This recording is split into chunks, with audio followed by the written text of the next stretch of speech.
everybody. Almost Happy New Year, right? Yay. If you're like me, you've been seeing a lot of 2020 recap videos, and there'll be a day for that, but today is not that day. Probably if you're like me, you're like, I don't want to relive 2020. I'm still living it. My New Year's Eve plans are scrapped. So I want to make today's video all about 2021. And I want to share some forecasts and predictions from Lawrence Yoon, who is the head of research for the National Association of Realtors. These are the folks who are behind Realtor.com. So they have a lot of insights, and I'm seeing a lot of some of the themes he talked about being echoed by other experts as well. So here are the top headlines about this. Number one is that he's predicting that our low interest rates that really drove and fueled all the great real estate boom of 2020 is going to continue in 2021. He's predicting that probably the interest rates will creep to about 3.1%. I've had a client even get 2.5%. Oh my word. I was like, that's like free money. So if you have been waiting on the sidelines and think that interest rates are going to be changing dramatically, the good news is they're not. This is a time to jump in because your money really can go much further. You can buy more house. It's really, this low interest rate is offsetting the price increases that we saw. But at some point, home prices are still going to possibly outpace these interest rates. So now is a great year to be thinking about buying in 2021.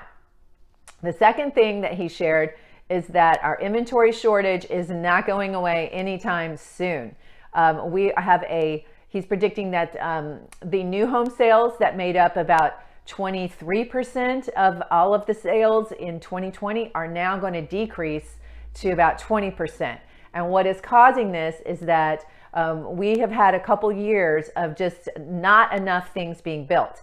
We've had lot shortages, so just can't find the land to build on. We've had labor increases tremendously. And then this year, of course, we all heard about the astronomical lumber fees. So to give you a sense of how much lumber prices went up in 2020, and they started to correct a little bit in the fall, was that for an average home to be built, they got to be framed in lumber, $16,000 more to build the exact same house. So if you have been looking at a development where they have multiple phases and you got, like, I have a couple clients where we got in on phase one and I told them, I was like, by the time they finish building yours and we see phase two going on the market, I guarantee you your house is going to appraise for more than you paid, because we knew that labor and lumber were going up, and that has worked out in their favor every single time. So this is great news. You get in early on a development, because the prices always will go up the later the phases that you jump into. The next thing he's predicting is that home prices, which raised on average about 6% across the country, they're going to go up another 3%. So I know if you're a buyer, that might be a little bit discouraging news, but at the same time, we've got these low interest rates that are offsetting that. And he's predicting that, like, it's not like 2021 is going to be the height. He is actually predicting for the next couple years that we are going to continue to see a continual creep of 3 to 4% in home prices. So again, I know that since I have been doing this, I have been telling buyers to jump into the pool now, because Nashville, particularly, prices were not going to get any less expensive in the near future, and that has proven to be true. So again, I'd say that even though you might feel like you're buying at the top of the market, I guarantee you are not buying at the top of the market in Nashville, Tennessee right now in 2021. It is going to continue to go higher. We just have so many more people moving here, and you're probably hearing a lot of press about all the people leaving California, and a lot of them are choosing Tennessee because they are looking for that no state income tax. They want more space. They know their money will go further. And with so many people being able to work remotely, they just don't have to live in San Francisco to do their job anymore. So that is also driving up the demand for, where we just do not have enough inventory. Another prediction he's making is that, and I hear this from some people who still think there's this like wave of foreclosures coming. He's not predicting this at all. And we have seen a lot of people saying that this is just not likely to be happening. This is not 2008, a subprime market, all the factors that caused that are just not even in play. Right now, even in a great year, we will always have foreclosures. 1% of the population is going to default. So that's a normal, acceptable, just like, yes, greens fees kind of situation, like people shouldn't have gotten those loans. Even in June, during the pandemic, when the people who thought they were just going to be temporarily furloughed, unfortunately lost their jobs, and a lot of things stopped happening in the summer. Even in June, it only rose to about 2.5%. That was the height of the foreclosure, because we had banks step in, we had the government step in and make sure that people were not going to lose their homes.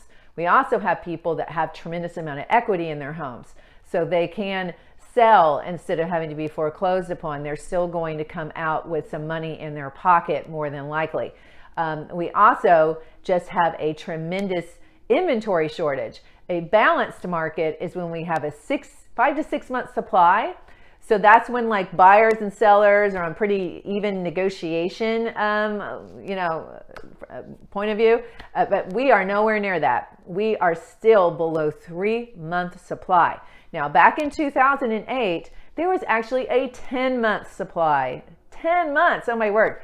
So you can imagine that a lot of those factors just are not even coming into play. No one is predicting anything like that. Actually, here in the greater Nashville area, the zip code with the highest amount of foreclosures is 37218.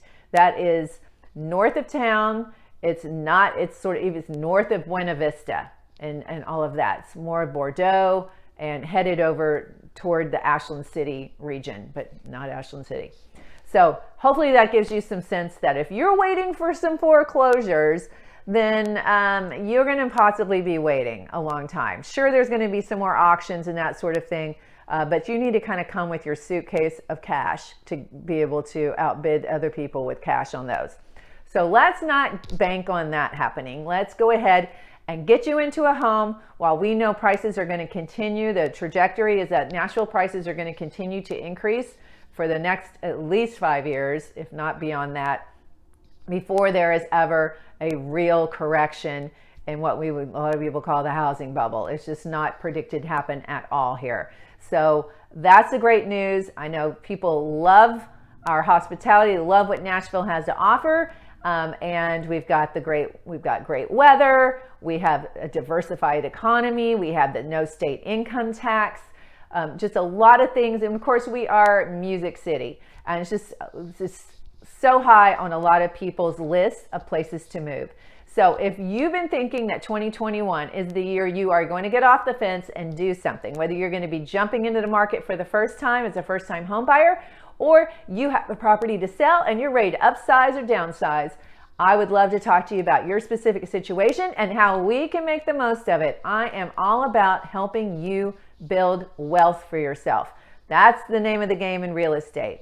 You definitely want to have a fantastic home to live in, but it's ultimately about building security for you and your family down the road. So let me help you do it. I can't wait.